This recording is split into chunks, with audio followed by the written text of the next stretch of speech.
Hey everyone, welcome back to the channel, and today I'm going to give you guys my thoughts on the first game of the 343 era of Halo, Halo 4.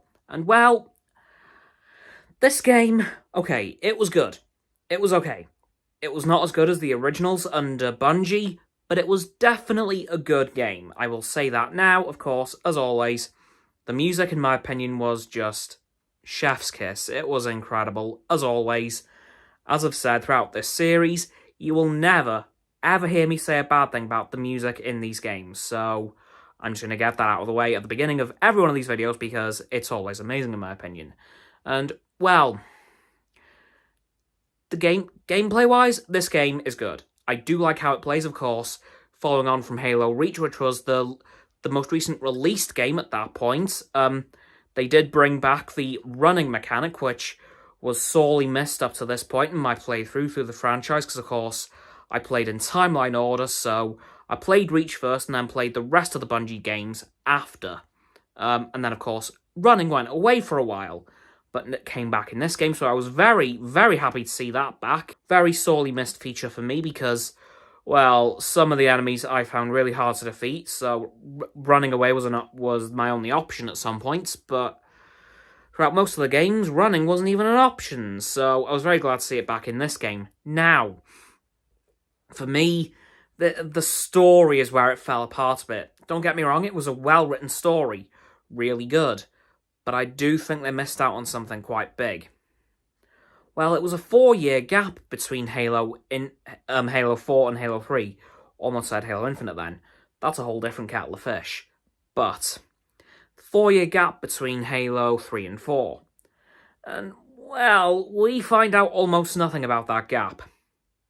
Yeah, most of the game is set on the Foreigner planet Requiem. Of course, we do encounter the Infinity eventually with Captain Del Rio, who I thoroughly despised, as I know most people do, and then we met Commander Lasky, who I absolutely adored, who then went on to become Captain Lasky of the Infinity when, oh no, Captain Del Rio died. Unlike Captain Keyes and Commander Keyes, I was not sad to see Del Rio go at all, like, whatsoever, so I was very glad to see Captain Lasky take command of the Infinity. But other than that, we don't really learn much about what happened in the 4 years between Halo 3 and Halo 4. Like, we know the Covenant War ended, but we know nothing of any treaties that came up between the two sides. Like, was Reach recolonized by humanity? Did the Covenant pay any reparations to the UNSC? Like, what happened in those 4 years? We learned nothing really other than the fact that Chief was unconscious for 4 years, which we already knew. So, yeah, I liked the way this game played. Just the story fell a bit flat in the fact that they could have given us so much information on where the galaxy is in the Halo 4 era versus the Halo 3 era. Like, what's changed in the last 4 years, because we learned nothing really, and even in Halo 5, we don't really know much more about that either. But yeah, honestly, this game, while being a bit of a step down in my opinion from the Bungie era, the 343 era couldn't have got off to a much better start in my opinion. Granted, as I said, there were a couple of things I think could have been improved story-wise.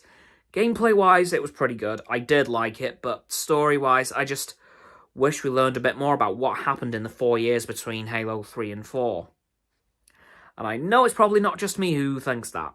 Anyway, guys, that's going to do it for my very quick thoughts on Halo 4. I will be talking about Halo 5 next week, which I also have my thoughts on. Be prepared for that one. Anyway, that's going to do it for this video on my thoughts on Halo 4. So, please, like the vid, subscribe to mine and Roxanne's channels. Her link's in the description, my button is down there. Please click the sub button, stand the bells to get our notifications. Comment as well, because why not? And let me know what you think of Halo 4 and how you feel about the complete lack of information about the 4-year gap between Halos 3 and 4. Once you've done that too, please follow me on my social medias. They'll be in the link tree in the description but that'll be Roxanne's website. And yes, I will be going live tomorrow for this weekend's Dutch Grand Prix. And at that point, I will let you know about tomorrow night's Astoundcast, because still not fully clear on if it's going to happen, but I shall let you know tomorrow. And lastly, please do share this vid with your friends so they can join the infinite loop of liking, subscribing, commenting, following, and sharing, and around and around and around that loop. And I'll see you guys tomorrow with another video, well, with the F1 stream. Goodbye!